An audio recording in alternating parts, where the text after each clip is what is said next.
ایک نامکمل اعتراف۔ زندگی میں کچھ لمحے ایسے ہوتے ہیں جو اگر تھوڑا سا پہلے یا تھوڑا سا بعد میں آتے تو شاید پوری کہانی بدل جاتی۔ مریم نے رشتے والی بات کے بعد خود کو عہد سے دور رکھنے کی کوشش شروع کر دی تھی۔ اب وہ لائبریری کم جانے لگی تھی، ڈائری بھی کئی دنوں سے بند پڑی تھی اور دعائیں بھی اب پہلے جیسی نہیں رہی تھیں۔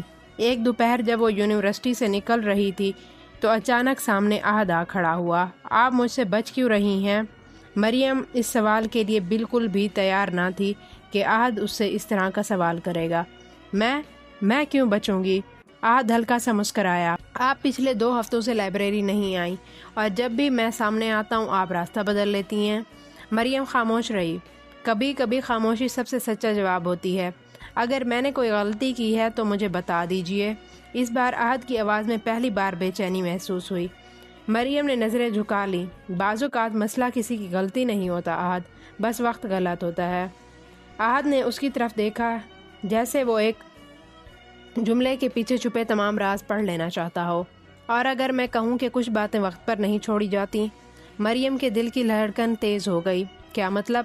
عہد چند لمحے خاموش رہا، پھر آہستہ سے بولا، مطلب یہ کہ کچھ لوگ انسان کی زندگی میں اتنی خاموشی سے شامل ہو جاتے ہیں کہ ایک دن احساس ہوتا ہے کہ اب ان کے بغیر زندگی کا تصور بھی مشکل ہے۔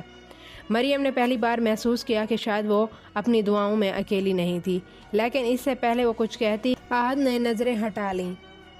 لیکن بعض حقیقتیں احساس سے زیادہ مضبوط ہوتی ہیں۔ کیسی حقیقت؟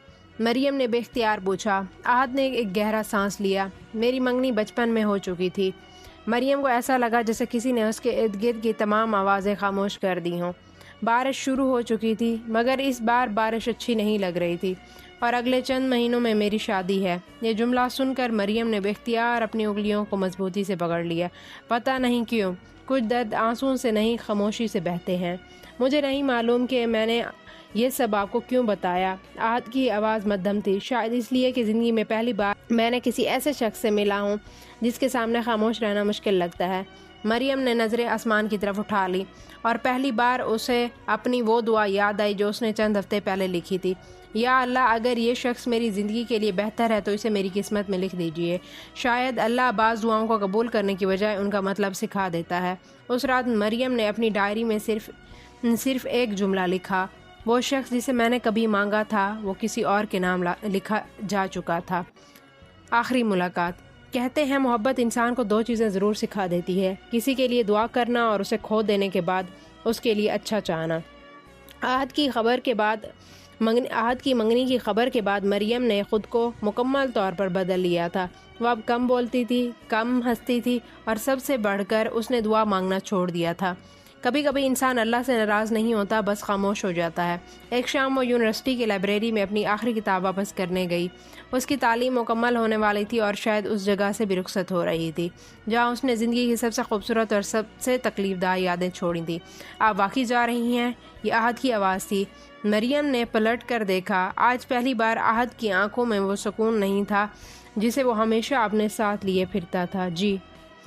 اور اتنی آسانی سے چلی جائیں گی آپ؟ مریم ہلکا سا مسکرائی۔ جو لوگ قسمت میں نہ ہوں ان سے دور چلے جانا ہے اتنا بھی مشکل نہیں ہوتا۔ عہد کچھ کہنا چاہا مگر الفاظ شاید اس کا ساتھ چھوڑ چکے تھے۔ چند لمحوں کی خاموشی کے بعد اس نے جیب سے ایک چھوٹا سا بک مارک نکالا۔ وہ پرانا تھا مگر بہت خوبصورت تھا۔ اس پر ایک جملہ لکھا ہوا تھا، بعض لوگ ہماری زندگی میں ہمیشہ رہنے کے لیے نہیں آتے بلکہ ہمیں بدلنے کے لیے آتے ہیں۔ یہ آپ کے لیے۔ مریم نے حیرت سے اسے دیکھا۔ میرے لیے؟ کیوں؟ کیونکہ آپ نے مجھے بدل دیا ہے مریم۔ یہ پہلا موقع تھا جب عہد نے اس کا نام اس قدر آہستگی سے لیا تھا۔ مریم نے جلدی سے نظریں ہٹا لیں۔ کچھ احساسات ایسے ہوتے ہیں جنہیں محسوس تو کیا جا سکتا ہے مگر قبول نہیں کیا جا سکتا۔ آپ خوش رہیں عہد، اس نے بامشکل اتنا کہا۔ اور آپ؟ مریم نے مسکراتے ہوئے جواب دیا، میں بھی ایک دن۔ مڑ کر جانے لگی مگر چند قدم کے بعد رک گئی۔ عہد؟ جی۔ اگر زندگی ہمیں کسی اور وقت کسی اور جگہ ملاتی تو کیا کہانی مختلف ہوتی؟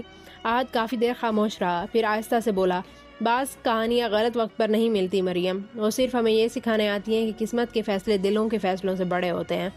مریم نے پہلی بار محسوس کیا کہ محبت کا سب سے مشکل امتحان کسی کو پانا نہیں بلکہ اسے اللہ کے حوالے کر دینا ہے۔